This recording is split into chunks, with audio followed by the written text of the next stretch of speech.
मरहबा collection mall, readymade कपड़ों का भरपूर खजाना, jeans pant, T shirt, cargo pant, night pant, बच्चे और बच्चियों के लिए अच्छे खूबसूरत और उम्दा ड्रेस। पता याद रखें, जमुर हाई स्कूल मेन रोड, जैतून हजीन मस्जिद के पास, मालदा चौक, मालेगांव।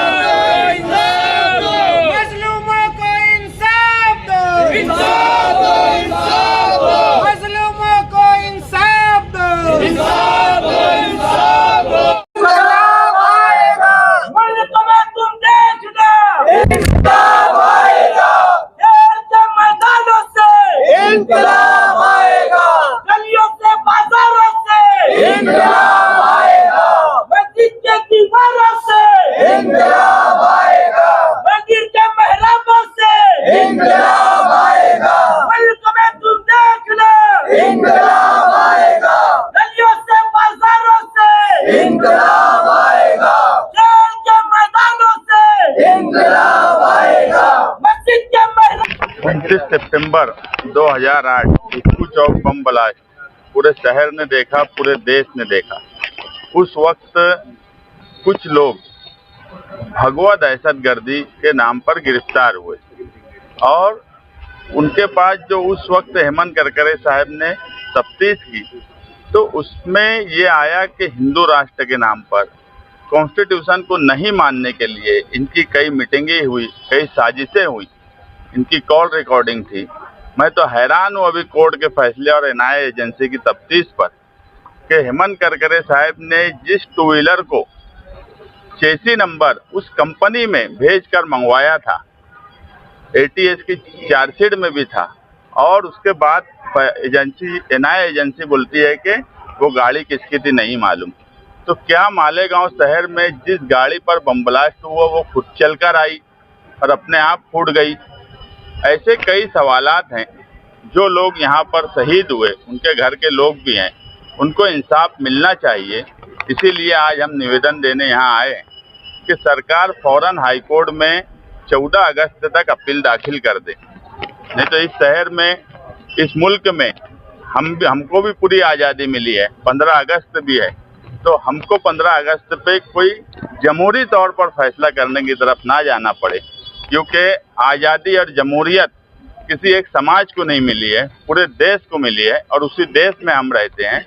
और उसी देश में जो लोग मौसम पुल पर गांधी जी के मुजस्समे के पास साध्वी प्रज्ञा सिंह ठाकुर का फोटो लिए थे, उनको गांधी को एक बार देखना था कि ये वही साध्वी प्रज्ञा सिंह ठाकुर है जिसके गांधी के पुतले पर जिन लोगों ने नकली पुतला बनाकर अभी कुछ साल पहले गोली चलाई थी, साध्वी प्रज्ञा सिंह ने उनकी हिमायत की थी। उसी गांधी के सामने जिसमें मुल्क के प्रधानमंत्री ने कहा था कि मैं कभी दिल से माफ नहीं करूंगा, अब वो माफ किस तरह से किए उनको ये मुझे नहीं मालूम, मगर उसी गांधी पुतले के पास इस तरह की हरकत करना, उसी शहर में जहां लोग मारे गए थे, वो लोग ये भी नहीं सोचते कि इससे जो लोगों के घर के लोग मारे गए, जख्मी हुए, उनके दिल पर क्या गुजरेंगी। फरहीन जो एक बच्ची थी 11 साल की, उस वक्त जो सदमा लगा उनको, आज फिर वैसा ही इस फैसले से सदमा लगा हुआ आदमी एडमिट है हॉस्पिटल में, लियाकत कुरैशी बोलकर।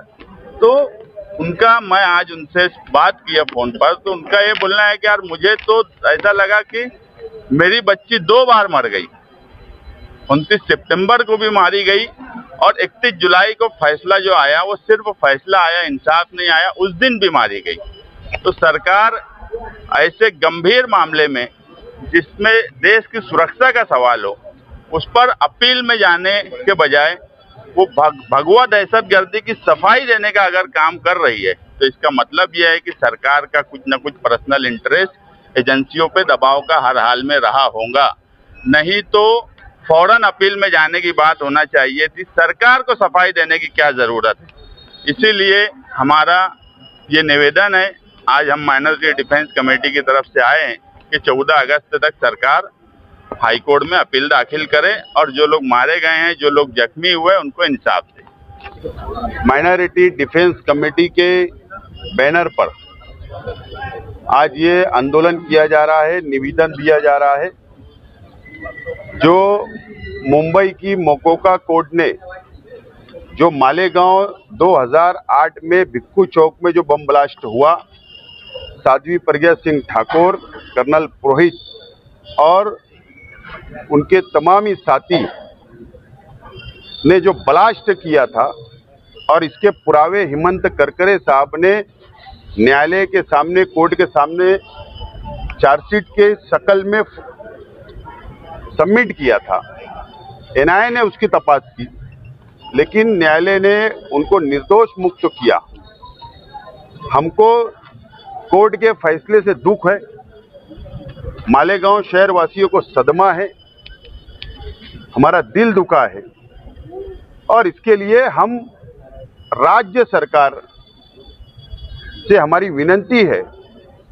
पहली डिमांड हमारी है कि राज्य सरकार ने हाई कोर्ट में साध्वी प्रज्ञा सिंह ठाकुर, कर्नल पुरोहित, इन लोगों के खिलाफ में अपील दाखिल करना चाहिए मुंबई हाई कोर्ट में, पहली डिमांड है। और दूसरी डिमांड हमारी है कि जो मालेगांव शहर में ब्लास्ट हुआ और निर्दोष मुक्त हुई साध्वी प्रज्ञा सिंह ठाकुर, उनके समर्थक जो गांधी पुतले के पास में जो उन्होंने जल्लोष किया, जश्न मनाया, उनके ऊपर मालेगांव शहर पुलिस ने कार्रवाई करना चाहिए। मुंबई ट्रेन ब्लास्ट हुआ, वो मुसलमान थे, उनको निर्दोष मुक्त किया गया। देश में एक भी मुसलमान ने जश्न नहीं मनाया, लेकिन अगर मुसलमान जश्न मनाता था तो यही सरकार, यही पुलिस देशद्रोही का गुना दाखिल कर देती थी, देश से गद्दारी का इल्जाम लगाया जाता था मुसलमानों पर। लेकिन यहां पर दूसरी बाजू में जल्लोष किया जाता हिंदुत्ववादी संगठनों के माध्यम से, और उनके ऊपर कोई कार्रवाई नहीं, उनको छूट दी जा रही है। इस तरीके का जो सरकार के दबाव में प्रशासन काम कर रहा है, तो हमारी यही डिमांड है, उन पे भी कार्रवाई हो। इसीलिए दो डिमांड को लेकर आज हम निवेदन दे रहे हैं, और हमारे साथ में जिन लोगों के घर के व्यक्ति, बच्चे जो शहीद हो गए थे बम ब्लास्ट में 2008 में, उनके हाथों से आज हम ये निवेदन सादर करने वाले हैं। इसीलिए माइनॉरिटी डिफेंस कमेटी ने आज धरना आंदोलन किया है। और जो हिंदुत्ववादी संगठनों ने या पक्ष के लोगों ने जो यहाँ पर जश्न मनाया, जल्लोष किया गांधी पुतले पर, ये मैं ऐसा मानता हूँ और डिफेंस कमेटी का ऐसा मानना है कि हमारे जख्म पर नमक लगाने के बराबर है। दो समाज में तेल निर्माण करने के माध्यम से इस तरीके का काम किया गया। ये शहर की एकता, अखंडता, भाईचारा को खत्म करने का काम किया गया। इसके ऊपर पुलिस ने और शासन ने कड़क कार्रवाई करना चाहिए, हमारी डिमांड है।